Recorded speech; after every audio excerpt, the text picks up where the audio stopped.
extra credit in the front row. Well, welcome to homecoming. Welcome home. For everybody, people I haven't met who don't know me, my name's Carl Strand. I'm the new general manager. Taking over for John Diller. I started last April. And it's kind of funny, the last few days a lot of people have asked me, are you nervous about this meeting you're going to? Are you anxious? And I'm looking around, it's a pretty nice crowd. People look friendly, I think I'm okay. And you're smiling. It's not over yet. So I thought I'd just run through the agenda that we're going to have today, and hopefully, I think it's a great presentation. Hopefully you'll find it informative. We have some people helping out. Ethan Austin, our Director of Marketing over there, he's going to talk about last year's results, financial results, year-to-date stuff, and looking forward into this winter and beyond, some of his marketing initiatives. And then Rich Wilkinson, Crusher, if you don't recognize that name, and Brent Larson, who we'll introduce a little bit later. We're going to talk about our capital improvements this summer, focusing mostly on lift safety, and give you an update on King Pine as well. Then I'll come back up, we'll talk about 2020 vision and our 5-year plan. I'll give you a little update on CNL and where that stands, where they're selling the assets here. And Sam Punderson from our real estate department is going to come up and talk about actually the wonderful year they're having so far. And then Kate, the head of CVA, is going to come up and talk about all the wonderful things going on in CVA. And then Bruce Miles and the Ski Club is going to come up and talk as well. So I'll hand it off to Ethan. It's supposed to be right here.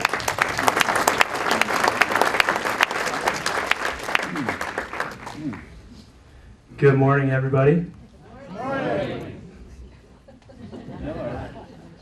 For those who don't know me, my name's Ethan. I run the marketing department here.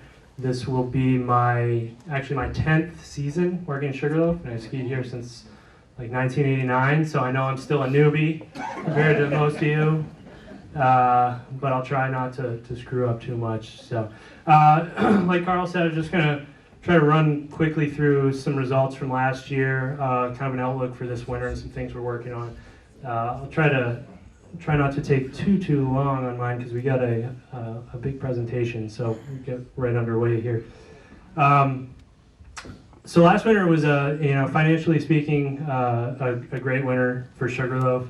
Our EBITDA, our bottom line, basically our profit, was up 30% over 2013-14, which actually represented an all-time record for Sugarloaf. So great winter financially there. Some of the things contributing to that, season pass sales last year were up 6.6%, and that's up 15% since 2013. That's huge for us. Season pass sales represent a full 20% roughly of Sugarloaf's overall revenue. So to have that unit up that much is good, and it starts us out on a great foot as we go into the winter when we're up like that. Food and beverage had a great year last year. Food sales up 38%, beverage up 20%. Bullwinkle's 45 North, Widowmaker were the key players there. Bullwinkle's had a great year. 45 North continues to do well and grow from the old Double Diamond days.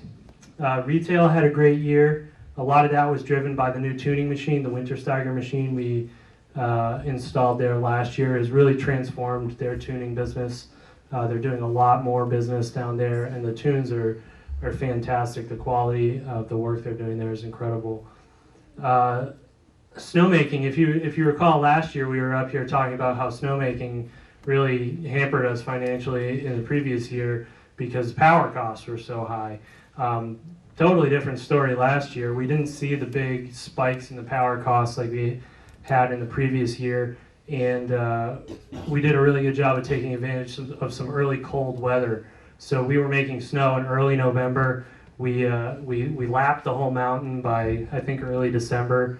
And as a result, we had about $500,000 in savings just in power for snowmaking. So that was huge for us there. Real estate has just been going gangbusters, and Sam and Carl will talk to you a little bit more about that later. Net Promoter That's our guest satisfaction score. We survey all of our guests here, and they rate us. Once again, last year we led all of the Boyne resorts in our guest satisfaction scores, which was great. I think that's been the case since Boyne became involved with Sugarloaf. So, that's a tribute to our staff, the amazing job they do, making sure everybody has a great experience when they're here. A couple highlights from last year. You guys are probably all familiar with these anyway, but U.S. Alpine Championships were a huge success for us. Just a great event. Lots of people here. Some big names, Michaela Schiffer and Lindsey Vonn were here. Great media exposure for us. It was great positive media attention on the heels of what happened with King Pine last March. This was great for us because it turned the story in the media around to a positive, to this big event that was going on. So it was great. And if you guys didn't see the broadcast on NBC, it was absolutely spectacular. If you were gonna order up a day for a national TV broadcast to happen, it was that day. It was perfect blue skies. There was no wind. It was actually warm. The race that happened was incredible. It was perfect, and it was on an hour long on national TV on a Sunday. It was great. Reggae Fest last year was another huge success. It was a all-time record Reggae Fest, second year in a row that's happened. Our concert revenues, so ticket sales, were up 62% over the previous year, and food and beverage for Reggae Fest was up 10% over the previous year, which was an all-time record. So that event, just continues to grow. It helps when you have nice days like the picture on the right, when the weather's good. But great success again there last year. So summer real quickly. What's really notable about this picture is that this was taken on June 4th of this year. And if any of you guys have spent much time on the Sugarloaf Golf Course, it never looks like this on June 4th. It barely looks like that on August 4th. So we got off to a great start on the golf course this year. It was just in immaculate condition from the moment they took the covers off the greens. And as a result, we had a great early start to the golf season. We were up 22% in May and June, which is great. It's really hard for us to drive business up here to the golf course in May and June. We try lots of things. It rarely ever works, but this year we were way up. That's kind of slowed down a little bit. September was a little bit slow on the golf course, so we've lost a lot of that pace. But right now we're flat. I actually think we're a little ahead of where we were last year. I pulled that number a couple weeks ago. Revenue's up about 5%, so not bad there. Wedding and conference, kind of a down year for wedding and conference. Those percentages are maybe a little misleading. In the wedding and conference business, you lose one big wedding or you lose one big conference, and it really affects your whole bottom line. So we're working on some things to try to bring that number back up. Outpost, another good year for the Outpost. It's a good amenity for us here. It's not huge business, but that was about flat to last year. And the marathon continues to be just a great event for us up here. We had all-time record participation this year. Our revenues were up 156% this year for the marathon. That was due in large part to a big sponsorship from Under Armour. But it's a great event. It's an anchor event for May.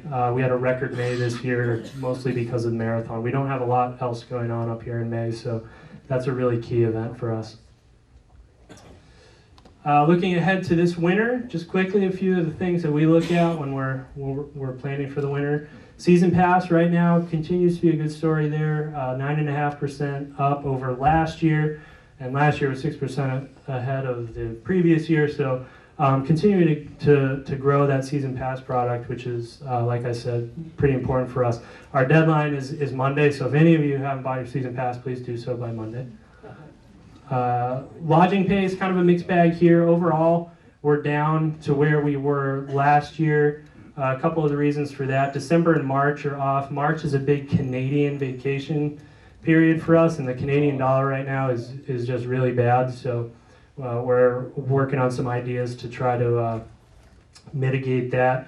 December, Christmas vacation week is a little bit off for us. Christmas is on a Friday, I believe, this year, which kind of screws up the vacation week, so people are waiting a little bit longer we hope they're waiting a little bit longer book their vacations there just because of the odd timing. And February vacation week though is 10% ahead, so there's obviously interest. People are booking and season passes are continuing to sell. So hopefully this is just people are waiting a bit longer.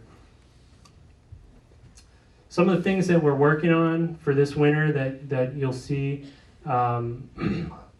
Welcome home. This is a big message that we're going to be using this year and in years to come. This is a page out of our winter guide if you haven't seen the new brochure this year.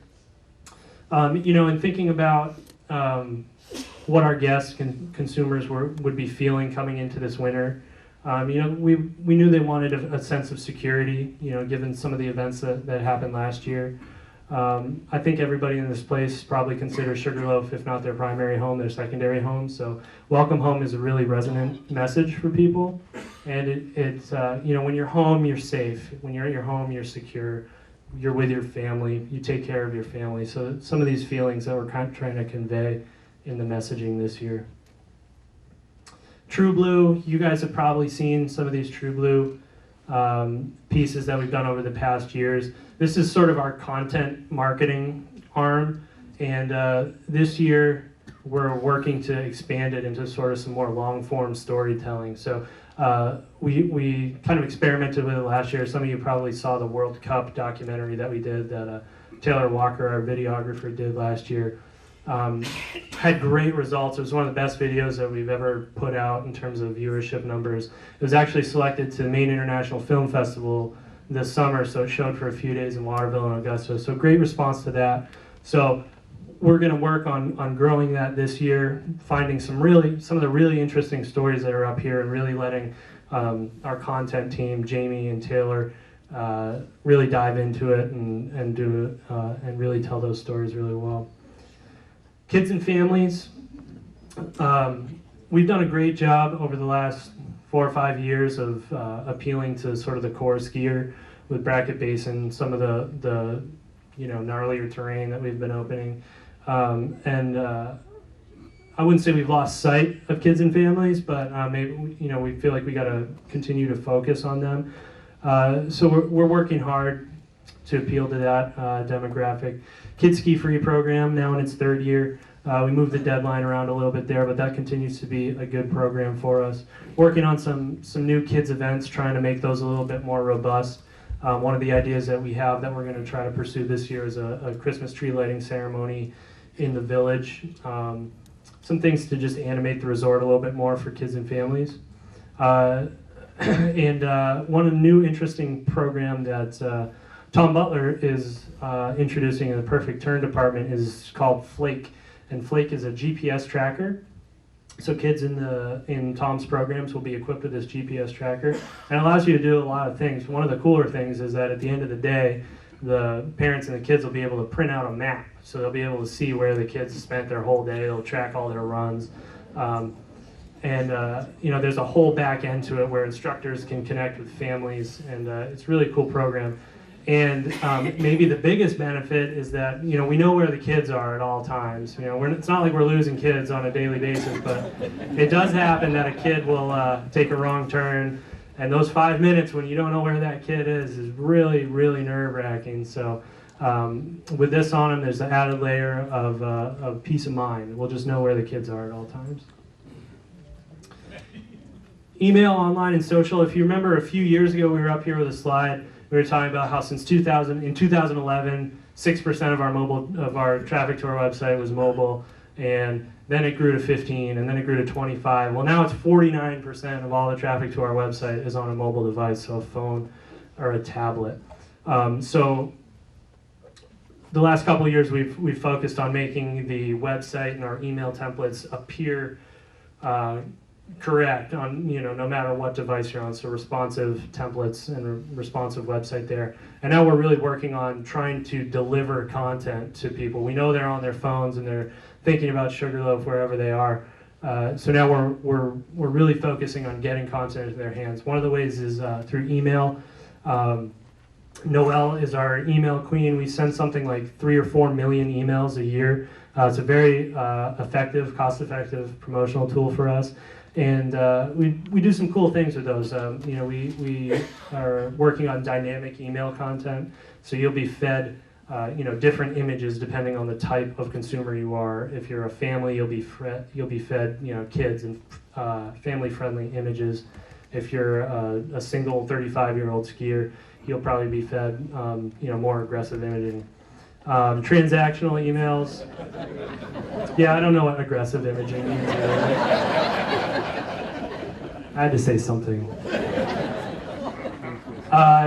Transactional emails, so emails that you'll receive based on a transaction that you just had. Say if you just rented skis in the rental shop, you might be automatically fed an email that promotes our beginner ski package in the Downhill Supply Company to you. So things like these. And also putting more resources towards our content, towards our social media. Probably about half of our marketing staff is almost exclusively devoted to content and social media. 5 years ago, social media was barely a blip on the radar, and I was the only one doing anything, and now we have a team of about 4 who are spending most of their time on content for the website and content for social media. So really working on getting high quality content out there, so when people are looking for Sugarloaf on their phones, no matter where they are, we're feeding them that content. Just a couple things to wrap up. We made snow again a couple weeks ago. If you guys missed it, we weren't first this year because Sunday River beat us to it. But I think we might have been the first to make actual snow because it was cold enough when we did it. This is just a fun thing for us to do, and it's a good way to sort of drum up enthusiasm and get some eyeballs on us as we approach our season pass deadline. This is just Facebook. This shows you sort of the reach of our posts from July to the present, and that big spike is the day we made snow. So it obviously draws a lot of eyeballs, and we were pretty proud of that. We were thinking that was really good until about 3 days later when Jamie posted this picture. This picture was pardon the expression, broke the internet. This was on the front page of CNN.com. CNN.com is about the 75th most popular website in the world. So millions and millions and millions of eyeballs. NBC News picked this up, the Weather Channel picked it up. So looking at that same Facebook graph 2 days later, it makes our snowmaking look kind of silly. We should really just be in the Northern Lights business. And that's it for me. So I'll hand it over to Crusher and Carl.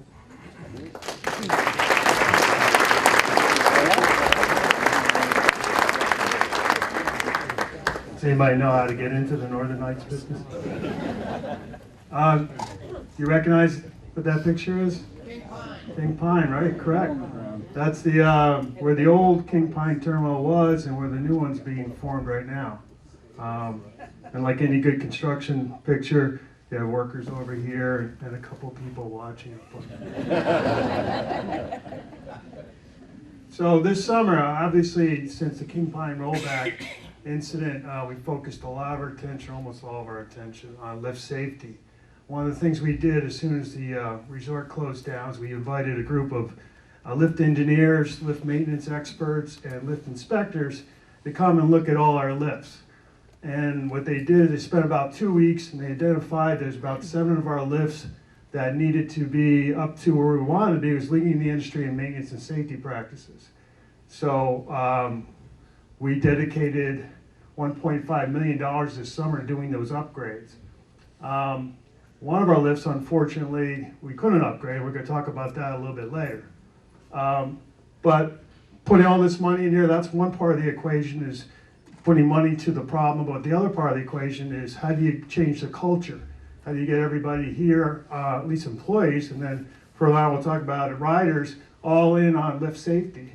One way you do that is you hire a new director of lifts, Mr. Brent Larson.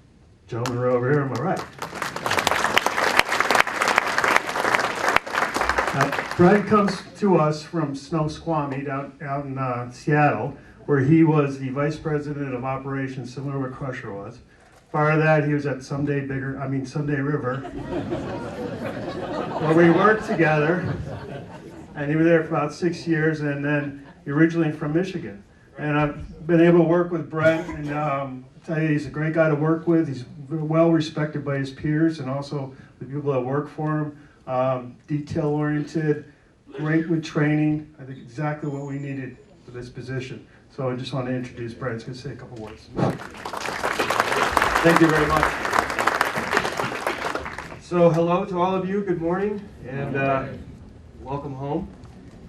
My wife, we welcomed her home in July when we drove back from Seattle and decided to stay here in Maine and raise our one-year-old daughter, who was born on September 24th, 2014. And Barb is originally from Farmington, Maine, where she grew up, and grew up skiing at Titcomb and then eventually here at Sugarloaf. And our family still resides in the area. For example, Audrey Parks, who's our local pharmacist down in Kingfield, that's Barb's cousin. And so her husband Chris works at the Outdoor Center, and they just gave birth to a new baby girl. Her name's Clara. And as for me, I'm looking forward to calling myself a Sugarloafer and being a part of this new Lift initiative, of lift safety and becoming a leader in the industry. And I plan on taking my daughter on these lifts, and I know you all plan on riding these lifts with your family, and you should know that we're committed to lift safety. And that started with King Pine, and Crusher's going to walk us through that upgrade, and then I'll go through some of the other upgrades on the Borviks.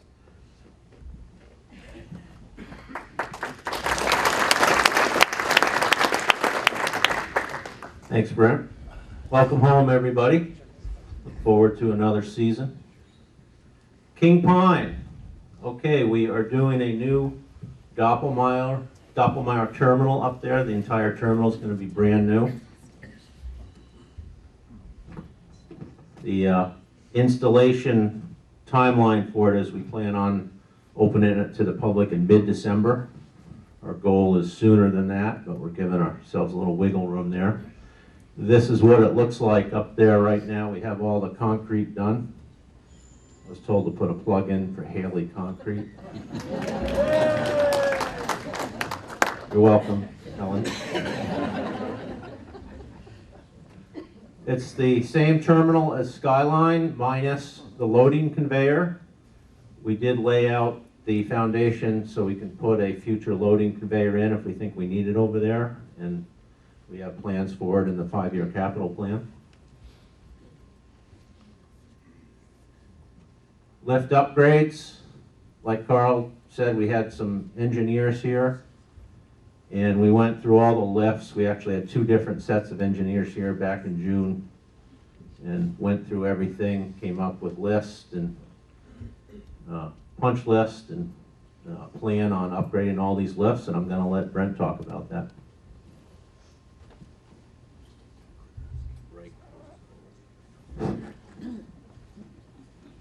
Okay, so step number 1 was to automate the emergency brake. If you look on the left side of this slide, you'll see the old way that the attendant would have to apply the emergency brake. There's a little dinner chime that's connected to a cable, goes through some pulleys, and then runs down to this hydraulic pump. And when you pull on that dinner chime, it opens up the valve inside of there, and the fluid rushes out of the brakes, and the springs are activated. So an emergency brake, how it works is you have springs that apply the pressure, and then when you want to open it, you apply hydraulic oil pressure, and that holds up, pushes up against the springs, opens up the brake, the lift can run, and then when you want to close it, you take the pressure away, and it closes. So that was all done manually, and now on the right-hand side of the screen, the picture is, that's the automation. So the service brake and the emergency brake is automated, and so now what will happen is it'll use electricity to push a valve closed, And then whenever you take the electricity away, the valve opens up and the fluid dumps out and the brake closes.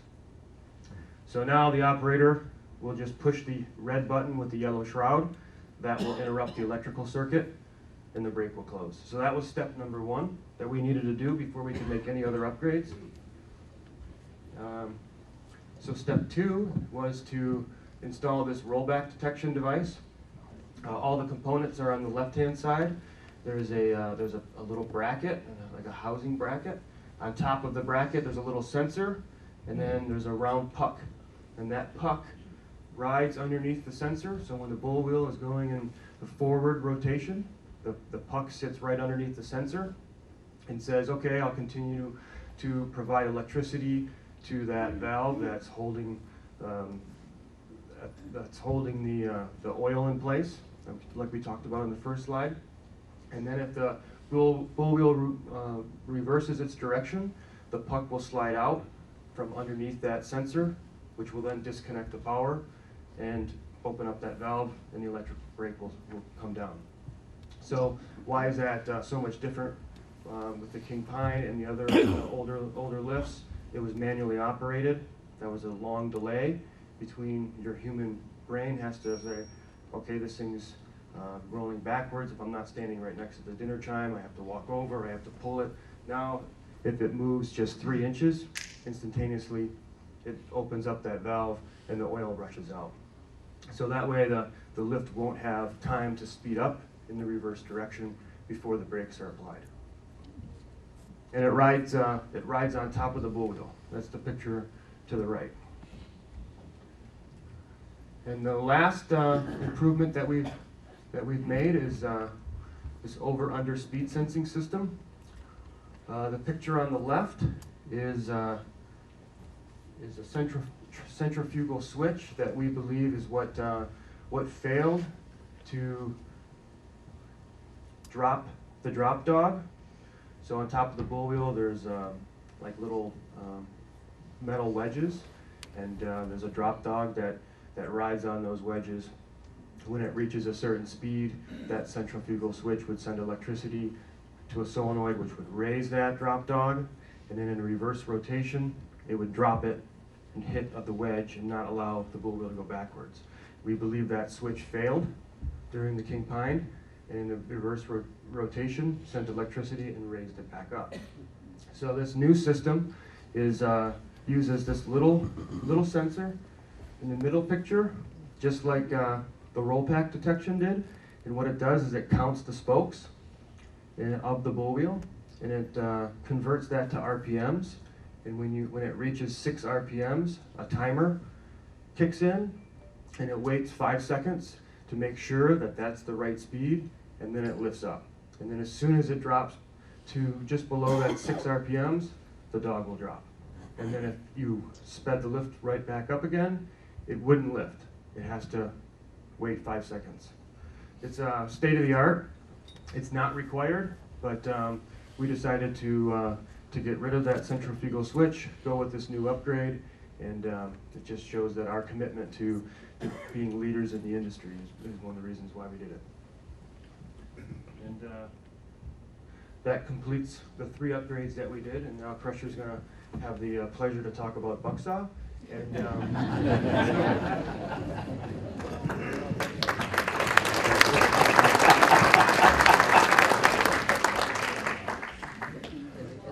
All right, Bucksaw.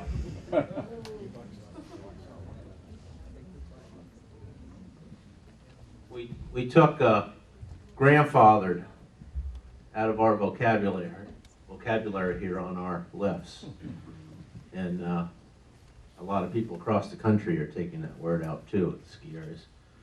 But we didn't want anything here that was grandfathered. We wanted everything modern and up to date, and we couldn't modernize Bucksaw to get to where we want to be with all these lifts. So we decided to take it out. It was the oldest lift. I know there's the perception out there that, well, you know, geez, that ran when the Super Quad would go because it was too windy. We probably shouldn't have been running Bucksaw when it was too windy to run the Super Quad. So it's going to allow us to upgrade the snowmaking on Windrow. We could not use the HKD equipment over there because the lift was in the way. We, ice the lift up and make a mess. Now we can use that equipment on Windrow, so we'll get Windrow open sooner and make a lot more snow on it as well. So I think it'll ski a lot better without that lift in the middle of the trail. And Carl will talk a little bit later about it, but we are, we haven't lost sight that we're gonna put a lift over there somewhere. Snowmaking. This was the year of the, let's do those jobs we drive by the last 5 years when we were doing the big projects, hauling pipe, putting in 200 guns. Replace a valve here and there, take some pipes out, reconfigure it. All those little jobs to make snowmaking more efficient and more snow sooner. We wanna be done with snowmaking by Christmas and be able to go into resurface mode, have everything covered up. And we keep going in that direction. If we have another winter like last December, I think we can do it. So we'll see. Seal Saver, that's a rig down the pump house that lubricates the pumps and the motors. And instead of using that water to do that, and we figured out we were losing 4 guns to do that. And we just purchased the Seal Saver rig, and it pays for itself in electricity in a year. And it's gonna pay for itself in having the number of guns online as well. Early start, we're gonna take advantage of the early electrical rates, although it doesn't look that threatening anymore for electrical rates to go up or oil or any of that stuff, but we're gonna take advantage of it, try to get all the acreage open as soon as possible and get these lifts going. So that's about it. Carl? Thanks, Crusher.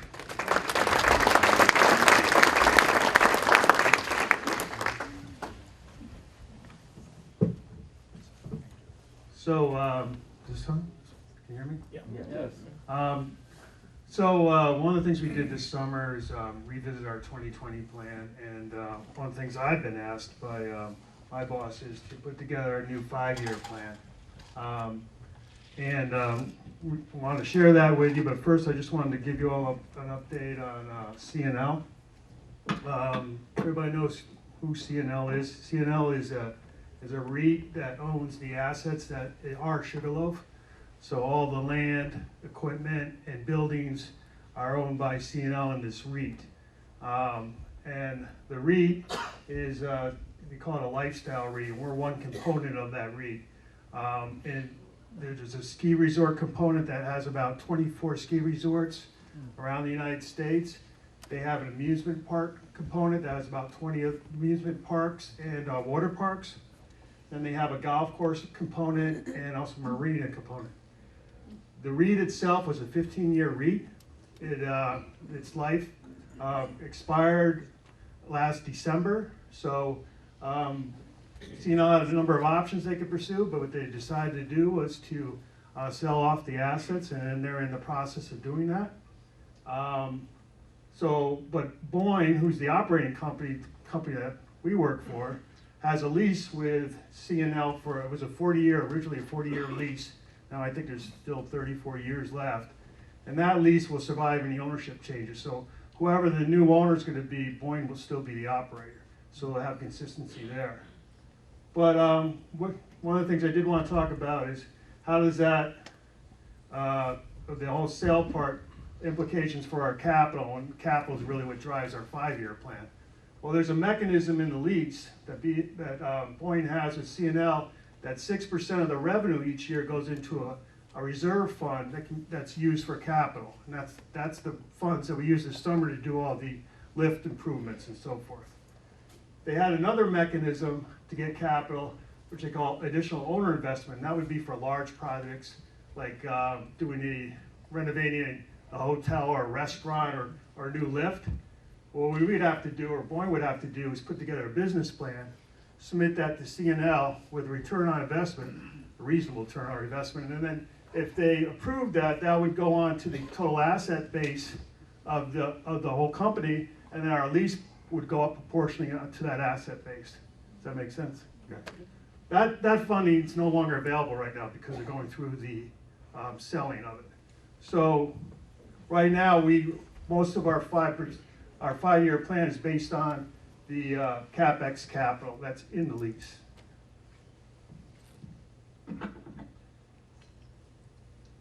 So what are our initiatives for the next 5 years? Well, obviously, we've been talking a lot about safety, lifts and snowmaking. That's kind of the core of our business. Kids and family. Kids and family are the largest single entry point into our business or into our sport. So we want to put focus on that. Burnt Mountain. That's our signature part, big part of the 2020 plan, but our signature part of our mountain. And village enhancements.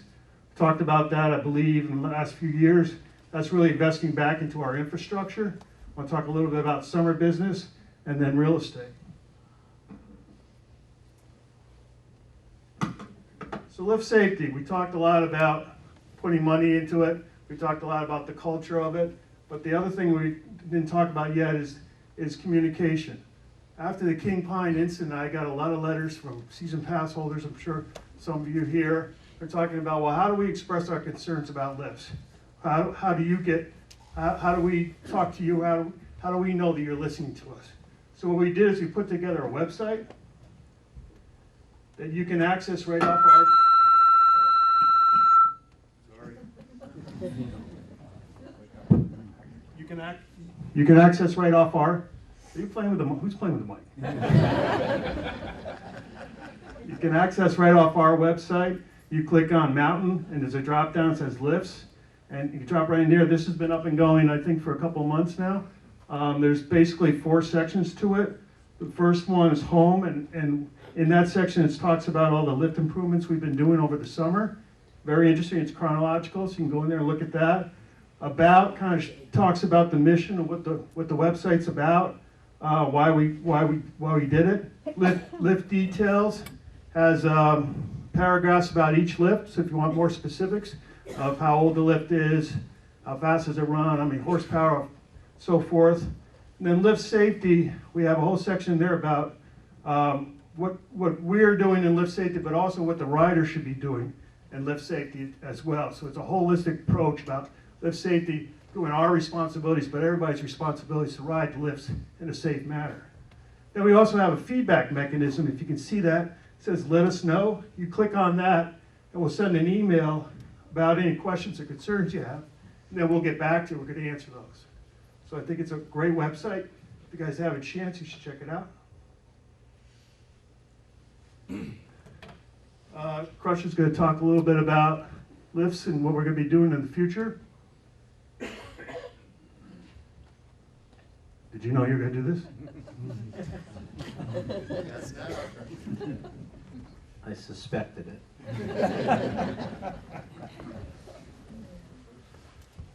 Continue to improve wind mitigation. What the heck does that mean? We're gonna, obviously we didn't have time this year, but I want to put a wind fence up similar to Skyline, the last 3 towers at King Pine. Figure that's going to give us another 12, 15 days back. Timberline left, we'd like to replace that with a detachable quad that would, the bottom terminal would be slightly below Bullwinkle's, so you don't have to go all the way to the base. We have a winner.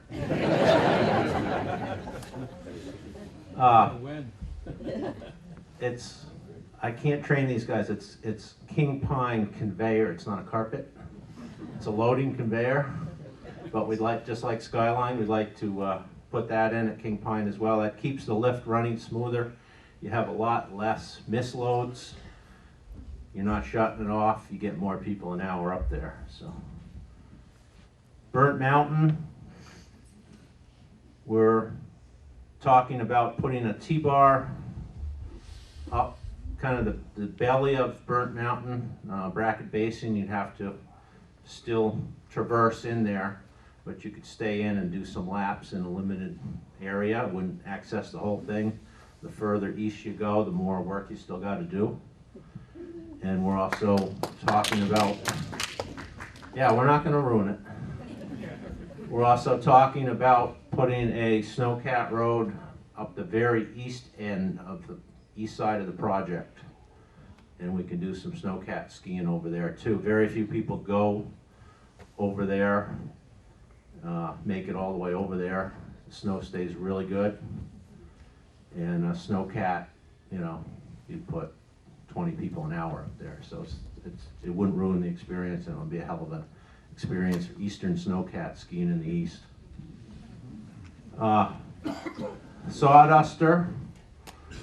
I know a lot of people in this room have taken their kids or their grandkids. You know, you got to go all the way around the counterweight and shuffle up to the load area. We'd like to put a new terminal in there, change it so the load is on the trail side, and clean it up, put a hydraulic tensioning system in there, get rid of the counterweight, and just clean that whole thing up. Make it kid-friendly and learn to ski-friendly as well. Snowmaking, Caribou Pond. We are 75–80% of the way through the permitting process.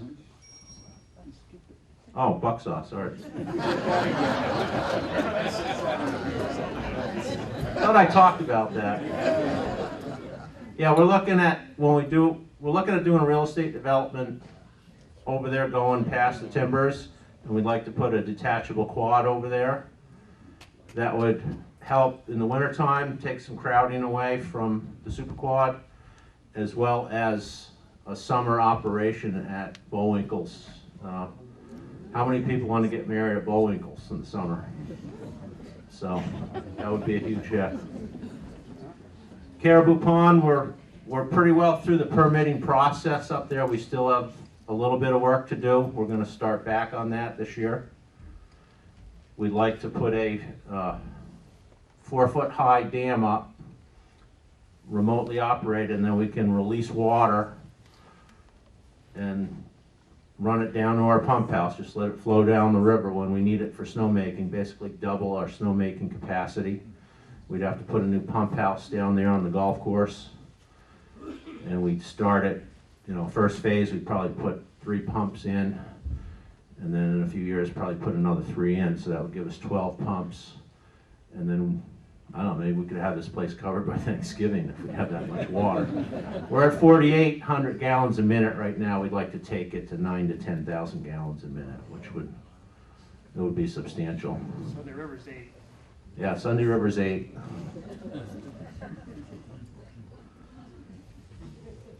And that would greatly increase the snowmaking. I mean, we could make snow top to bottom on half the mountain at one time, so we could really move on that. All right, did I miss anything?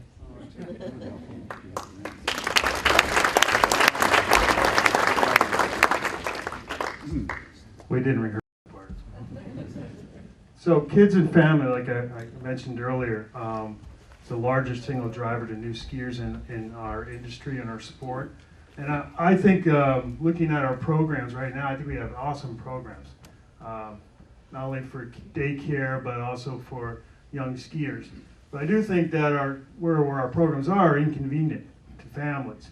So we're going to try to look at a central location somewhere on the mountain where we can combine all those and then enhance the offerings inside there. The other thing we wanted to do, and I know Ethan kind of alluded to, is that looking at certain family times of the year, holidays and so forth, and do more family-centric kind of activities and things like that to attract more families here. Burnt Mountain, Crusher already talked about that, but I wanted to give you a little map of kind of where we're thinking. Obviously, when people come in and drop in, most people come off this side and kind of do laps here. So we're thinking about some cat skiing, where we could start off approximately here, bring it up right underneath the summit, and then get into these snowfields, which really are not too many people ski right now. And then we talked about maybe a surface lift, kind of going from here, maybe up here. It's a really cool art here with some intense skiing right there, and also would allow people to access the middle area as well. So we'd have to be covering all of Burnt Mountain. Village enhancements.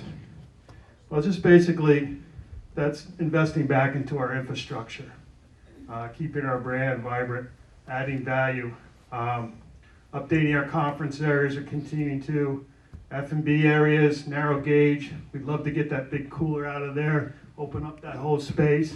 Widowmaker, it's tired. We need to rebrand that, refresh it. King Pine, same thing. Need lighting in there. It's always a complaint with our groups that come. The hotel spa, we have some hotel people here. That space down there is vastly underutilized. We'd love to have a spa there. That would also complement what we do with our golf courses and our weddings and so forth. Then Main Street enhancements. Now that we have that as a walking area, we'd like to have more shops in that area, at least on the back side there, where it kind of looks like the back of buildings or some alleyway. I'd like to put some shops in there and give it more of a village feel. So what does that all do?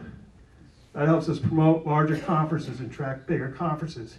Where I think there's a huge opportunity is our summer business. And basically, by maximizing or increasing our summer business, we're buffering ourselves to all the variables that happen in the wintertime. So how we do that with new conference and wedding venues. We talked about the road to Bullwinkles, using that as a conference and wedding venue. Right on the mountain, I think we would own mountain weddings. If we do that, we'd have to summarize it as opposed to winterize it, so we can make it so we can use it in the summertime. Then the other thing, we do a really great job with the marathon. We talked about that earlier. We'd like to have 2 or 3 of those events every month in the summertime. What we do is we start off with some seed events, see which one grows, and then just have that vitality working out through the whole summer. I think it would really help not only our business, but the local community as well. There's a big movement right now with mountain biking, and I just bought a mountain bike. I bought the kind with the rear suspension. It's a lot more enjoyable. And we have some great trails here, awesome trails. And there's a lot of excitement about it. Our mountain bike club is very active, a lot of money being invested in new trails. So it's very exciting. But what is the real driver for investment in a resort?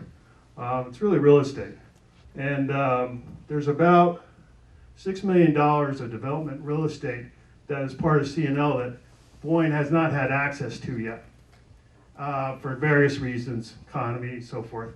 But maybe with a new ownership change, we may be able to get our hands on some of that real estate and start developing areas in and around the mountains. So we're pretty excited about that. And then Sam get to come up and talk about why we're excited, because real estate right now is booming, especially in his office. And he's going to tell you a story about how great it is. Thanks, Carl.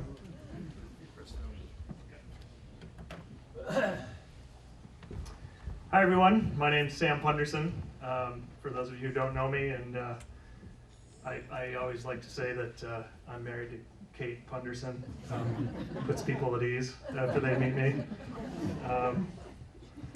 So Mountainside Real Estate has had a great year this year, and the primary reason is really because of the other 3 people in this photograph with me. It's really an incredibly competent and understated team of salespeople who I work with, and they just work incredibly hard and they get the job done without any fanfare. And sort of my role on the team is to kind of be the pom-pom shaker for these guys, because they don't do a very good job of doing that for themselves. It just is amazing what they get done on an annual basis. And this year, they have gotten a lot done, along with my help to some extent. But the graph on this slide shows you how effective they've been this year from the end of June of 2014 to the end of June of 2015. Mountainside closed 131 transaction sides, while our closest competitor closed 13. So it's, we've been cranking along. Mountainside has more than 70% of the market share in all of Carrabassett Valley. And we actually have nearly 80% of the market share on Mountain. And by that, I mean from the bottom of the access road up the mountain from 27. And on this slide, I show the 5 closest agencies. There's actually 13 other agencies who sold in Carrabassett Valley this year, and all 13 of those agencies, their combined business comprised less than 30% of the market sales. So it just is, it's been great. A huge piece of that for us has been the Timbers, Timberline, Fall Line developments. Those are pretty much, well, Timbers is actually, we have 1 building left in the entire Timbers development. And as of right now, I think we have 2 of the 5 units in that last building are reserved. So if you know anybody who's looking for a Timbers unit and they don't want to resale, they want to buy new, then tell them to jump on it. Fall Line, we have 5 new units in the last building at Fall Line, and 4 of those are sold. And Timberline over on West Mountain, we've got a new building that's being built that's going to be ready for Christmas. And that we have 2 of the 4 units sold in, and they have another at least 3 more buildings there that they can build going forward. So in addition to that, there's just been a lot of great activity down in Spruce Knoll development, near where Seth Westcott lives on Elderberry Way. There's 5 houses being built right now. There's another 3 or 4 houses being built on West Mountain. I think there's 10 or 12 houses being built right now in the valley. So really up on the mountain. So just a lot of great activity.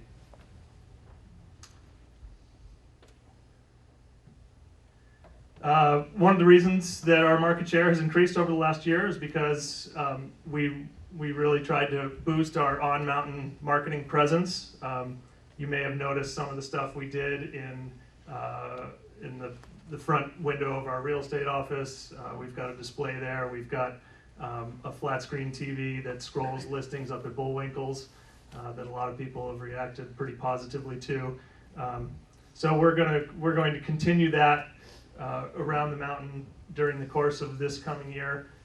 We'll have some new signage at the bottom of the Super Quad.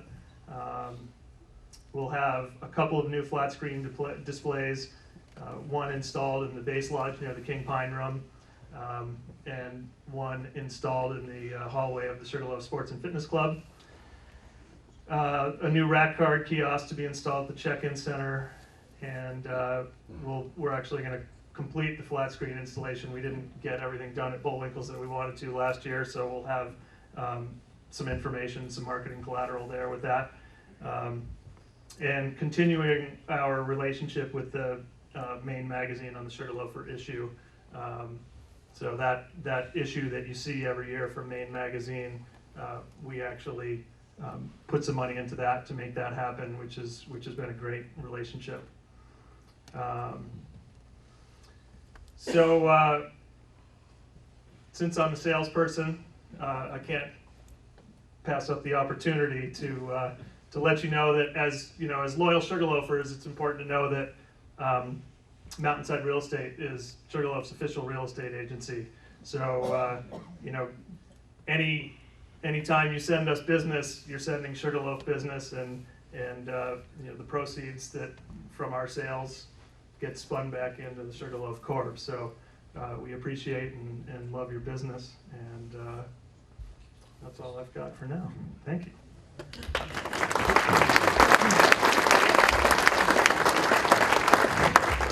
I guess I'm introducing my wife. This is Kate. Thank you. The Congressman's show continues. Oh. Which one?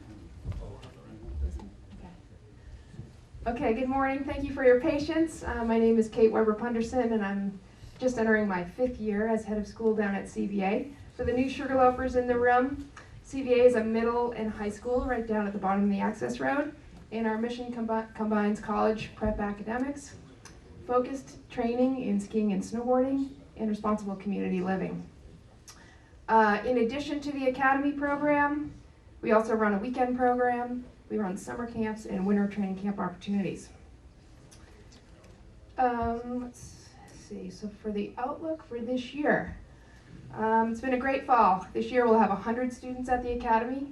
54 students are with us for the full 9-month term, and 46 students are with us for our shorter terms, which are 4, 5, or 7 months. Typical student body, 2/3 are male, 1/3 female. 2/3 are boarding in our dorm, and 1/3 are day students. 35 of our students this year are from Maine, and 37 students are from New England states other than Maine. We have 9 international students this year, and that's the breakdown of what grades they're in. Financial aid continues to be a really important part of CVA's mission. 52% of our students this year are receiving some type of financial assistance, and the average aid is just over $15,000. We have a particular focus in providing aid for Maine students. 54% of the aid recipients this year are from Maine, and they've received 60% of the funds distributed, so that the average aid to our Maine families is more than our other families. And CVA continues to be really proud of the economic impact we have on the Sugarloaf area, and our operating budget this year is $4,777,000. So we provide a significant economic impact to the area, and we're really proud of the professional jobs that we provide and that drive. College Bound, the class of 2015 is just finishing up their fall semester at college, and they report to us that they're settling in nicely. They feel well prepared for their academic endeavors at the university, and they're also reporting to us that they feel like the life skills that they learned at CVA are serving them well in college. The self-reliance, the independence, the confidence, their ability to work hard and balance their life and their academics is serving them well in college, so we're proud of them. One of the reasons that our students continue to do well is our new academic center. It opened in 2013, and it continues to serve us really well. Even though the facility has been open for a few years, we still do carry some debt on the facility, and retiring that debt is our #1 fundraising priority going forward. Fortunately, we have the benefit of having received a $500,000 challenge grant from the Harold Alfond Foundation last spring, and so that's going to really help us retire that debt. So we need to meet that match, and we've raised $170,000 to date, so we're proud of that. On the athletic side, our big dogs at school continue to be motivated by the alumni that have been nominated to their national teams. Now, while not all of these alums are going to be competing this year, they were all nominated to their national teams this summer, so we're really proud of them. 2 snowboarders, 2 alpine skiers, 2 mogul skiers for the US, and a border cross athlete for Canada. So our national ski and snowboarding governing body is the USSA, the United States Ski and Snowboard Association. And your hometown USSA clubs are CVA and the Sugarloaf Ski Club. And this past year, the Ski Club and CVA engaged in USSA's club certification program. And this is a year-long peer review process and self-study in which, as clubs, we work with USSA to see how our programming matches up against the best principles and practices that USSA has. And it was a very rigorous process, a very rewarding process. And in May, we were awarded the gold certification, which is USSA's highest level. It reserved for only those clubs in the nation who demonstrate and exemplify the very best principles and practices. We're really proud of that. And in awarding us the gold certification, the USSA certification team said the following. As evidenced by the success of the 2015 U.S. Alpine Championships and many other key events, the partnership between CVA, the Sugarloaf Ski Club, and Sugarloaf Resort is one of the strongest in the country. We further commend CVA for its long-standing support of a multi-sport community, strong athletic, administrative, and academic leadership, creative programming that provides excellent support for all student athletes, and the expansion of its own as well as collaborative facilities. So for CVA and the ski club, the certification is more than just a recognition for us. It really helps us provide a clear roadmap to becoming even stronger organizations. And in the USSA comments, you heard them say partnership. And that's really one of the reasons, the primary reasons why this all works so well. USSA is very impressed with the partnerships that we have here at Sugarloaf. And one of CVA's next initiatives is another example of the power of these partnerships. I'm gonna ask Bruce Miles, the president of the ski club, to come on up and help me introduce CVA's next initiative.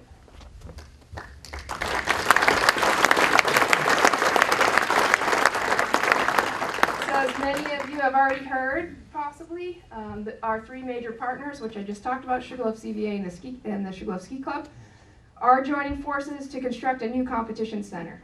The new center will enhance CVA and Sugarloaf's credibility and viability as a significant ski and snowboard competition venue on the world stage. And as importantly, the new center will provide a welcoming and comfortable home for the members of the Sugarloaf Ski Club and a gathering space for our weekend program families. This endeavor has gained significant momentum over the last 5 months, and we're at a point where we are very, very hopeful that we will be able to break ground on this facility in 2016. And Bruce is going to give some more history on the project. Thanks, Kate. I want to just touch base on that gold certification thing. That was I was on the committee for that, and the strength of our relationship with the mountain and CVA and the club together, none of us individually could have achieved that, but we did it because of how well we all work together. And so I'll get on with the comp center now. As you know, you're looking at a very excited person right now. It's my excited face. Ever since we moved out of the basement of the chapel, where we ran races out of and meets, and moved into the gondola building, which I believe was around 1993 or 4, we kind of got Clem to work his magic and turn it into something that we could use. We've been hoping to kind of get out of it and get into something a little more spacious and worthy of who we are, to present it. Let's face it, that building is what a lot of competitors, it's the first time they come to Sugarloaf, that's what they see. And the first thing they ask is, where's the bathroom? And I'm happy to say we're going to have bathrooms in the new building. 7 or 8 years ago, we got our first real good shot in the arm. And I want to mention Clem and Roland Begun. About 7 years ago, made a commitment to a $60,000 matching pledge over 10 years. We're 7 years into that now. The club's been raising money to match that going along, and we're happy to say that the fundraising that's going to be going on this year, we're going to be having a great facility there. So that's basically what I have to say about the Comm Center. So. Thanks, Bruce.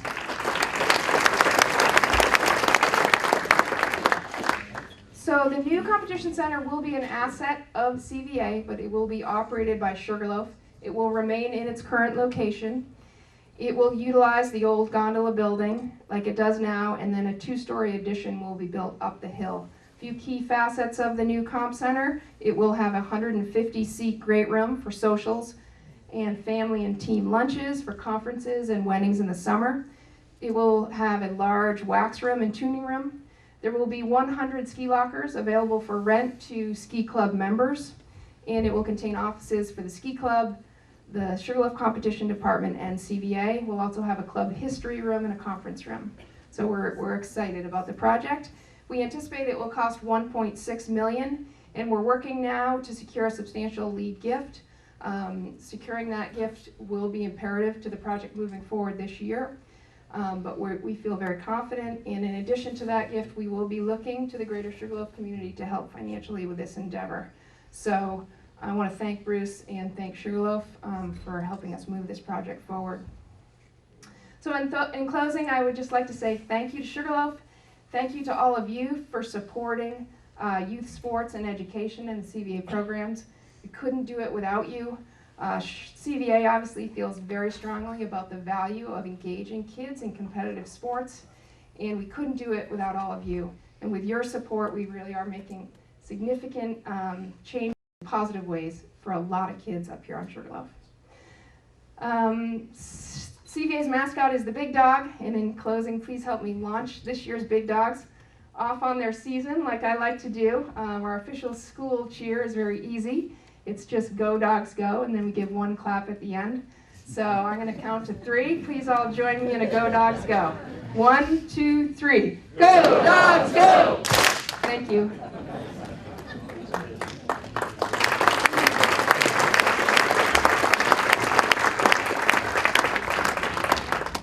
You're going to have to listen to me again here. Thanks, Kate.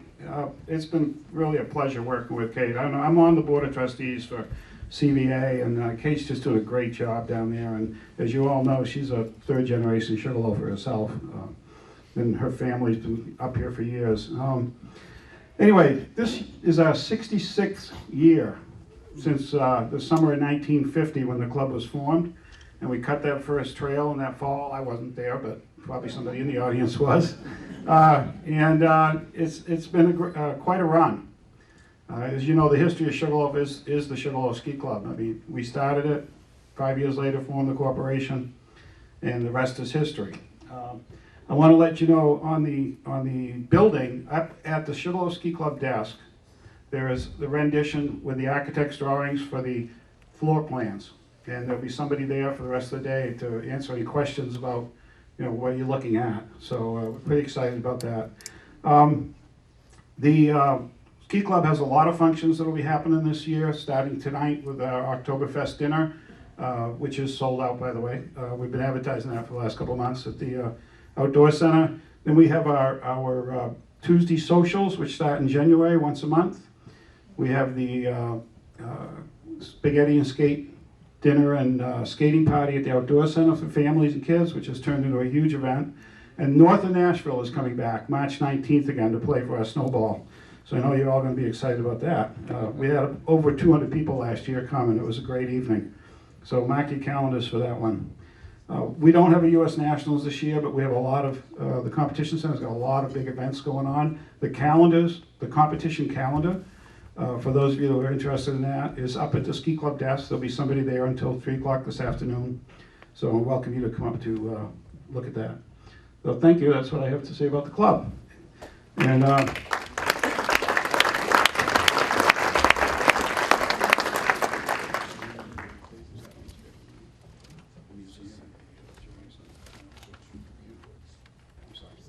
He's not done. I'm not done. Usually, it's been a hectic couple of weeks, and that's probably my fault for not touching base with Ethan, but I usually talk about the Charity Summit in the museum. And I'll do the museum first. I'll be very brief. 1995, the museum was formed, and it was formed by 3 Sugarloaf Ski Club members. Not a surprise. We've been the leaders on a lot of things in the state having to do with the history of skiing in the state. And it was Don Fletcher, Greg Foster, and Don Hayes that started the museum. I think Greg is here. Is Don Fletcher here? Anyway, I'd like to give them a round of applause because they launched something very important. The museum's been growing steadily. We've been at our present location above the sports outlet for 5 years now, and last spring, through the kindness of Dick Keenan and the Sugarloaf Mountain Corporation, we were able to secure it for another 5 years. So it's a big deal that we have a home like that, and it's going great. We're growing. We're growing in artifacts. We're growing in members and supporters. We have some great events coming up this year, and the first one is going to happen October 24th. Hopefully, how many of you are signed up to go to the Maine Ski Hall of Fame dinner? Quite a few. Considering there are only 8 inductees, 3 of them are from Sugarloaf: John Diller, John Rizzo, and Jill Sickles Matlock. And it's at Sunday River. The deadline for signing up is October 15th. If you've never been, it's a great event. It's a great evening. October 29th, for all of you in the Portland area, we'll be at DeMillo's for the ski season launch party. There is free parking, by the way. I was told to mention that because it's a big deal on Commercial Street. And the theme is going to be what launched your skiing experience. You all know, you all probably remember, you know, where you were the day John F. Kennedy was died, and you also probably remember the first lift you ever went on. And that's going to be the theme of the evening. I was asked to make a statement about that, and I said I feel really embarrassed as a diehard Sugarloafer to say that the first lift I ever skied on was a rope tow at Sunday River in 1959. And, but you know, you can't lie about your history. So anyway, so that's going to be a great evening. I think it's the 4th year we've done it. It's a lot of fun. There was information on our website about it. And then December 4th, we're going to have an open house at the Ski Museum. It'll start at 4 o'clock. We're going to do it in conjunction with the First Friday Art Walks that happen in Kingfield every month. And we'll have refreshments, and we've been picking up some great video footage and stuff. And we have a booth up at the Base Lodge, and I've got a TV going with some great DVDs that we've been able to create from video, 8mm and 16mm films that people have provided us. So I am asking you, if you have any old photos or you have any old films, we have capability of converting them and getting them onto digitized form. So, you know, give me a call, whatever, let me know what you might have, because we've always wanted to build that collection. Pictures worth 10,000 words, as you know, and they're very important. And all that stuff is deteriorating, your slides and your film. So that's all I have for the museum, and now I'd like to switch my hat to the Charity Summit. As some of you know, I'm co-chair of the Sugarloaf Charity Summit.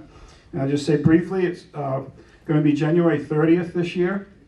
The Snowshoe Shuffle, which kicks off the event, is December 30th at the Outdoor Center. Last year, we raised over $215,000 total, which brought our historical mark up to over $2 million in fundraise. And that money all stays in Maine. The money is divided between the Martha B. Weber Breast Care Center in Farmington and the Maine Cancer Foundation. There's a lot of ways that you can get involved in the Charity Summit. Over 350 people go to the ball, but that's not the only way to be involved. You can get involved in a myriad number of ways, and all that information is on our website, or you can give me a call, or Martha Bradley, my co-chair. So thank you, and hope you can make it.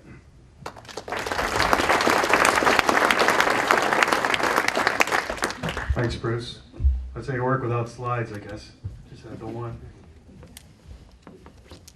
Okay, well, we wanted to open up for questions. I need let's bring the staff back up here. Anybody, any questions? Yes, sir.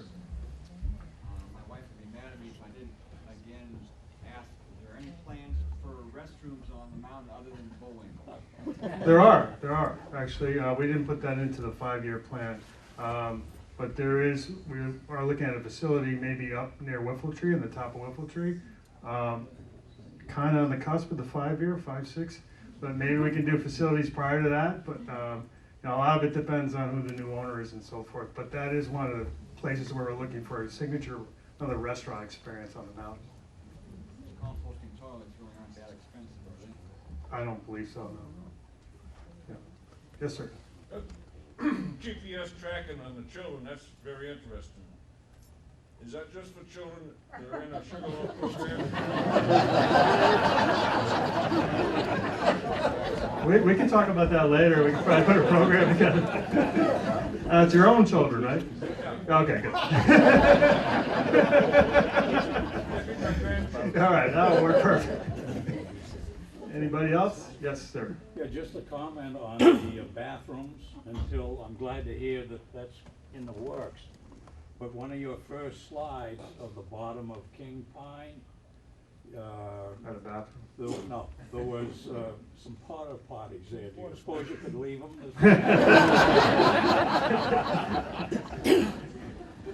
We'll look into it.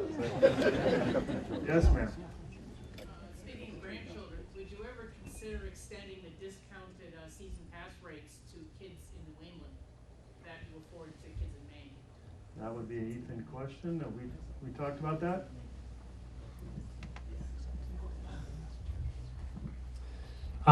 You know, I think we would consider anything. You know, the part of Sugarloaf's position is that we're Maine's mountain. We do what we can to keep skiing accessible to Maine residents. We do that with our Maine days, with the Maine student passes and so forth. That said, a significant portion of our business also comes from outside of Maine, so we wouldn't close ourselves off to anything, but there's no plan currently to extend that discount.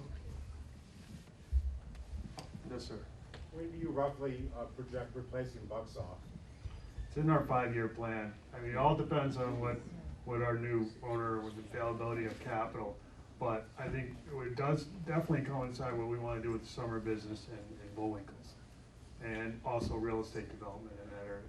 So it all coincide together. Where would it run? They run approximately where it is now, maybe a little bit further up, and right up to the bottom of Bullwinkles.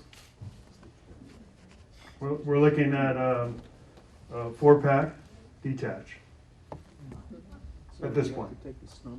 Carl, has there ever been any talk about a surface lift for Haywire? Is that the CBA? For Haywire, you mean in the park? Right. No, there hasn't.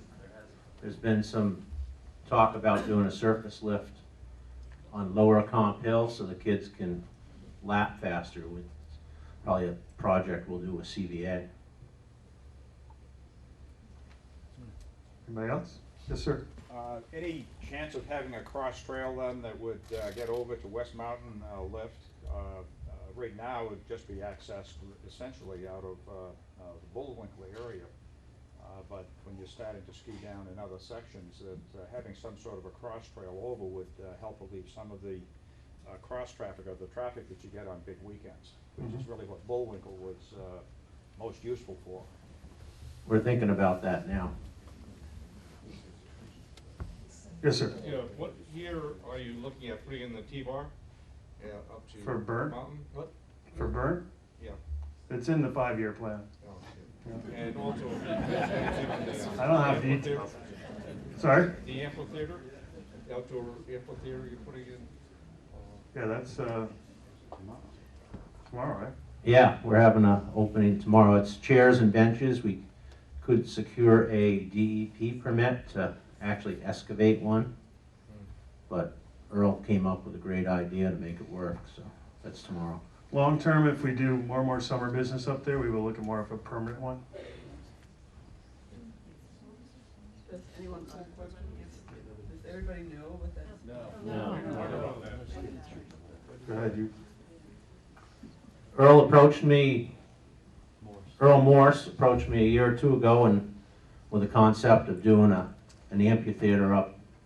You get off the Super Quad, make a right, and kind of between King's Landing and Hayburner, off above the crosscut there. Anyway, we've tried with DEP, they wouldn't give us a permit to do it for whatever reason. I won't go into it, but he found a spot up there on Pinch that we're gonna make a temporary for the summer. He's got some nice benches up there. We ran power, so he can do church services up there. People can get married there. It's just it's another nice aspect here to use in the summer for different, whatever ceremony you want to do. Yes, sir. Any plans for the Summit building? You told me that would come up. Well, I think the first step is the road to Bullwinkles. And then perhaps, a road up to the summit at some point to make that a viable thing. In the meantime, we have to make it look nice and continue to do that. But no immediate plans other than just maintaining it. Yes, sir. Is the King Pine base in exactly the same spot? Pretty much, right? Yep.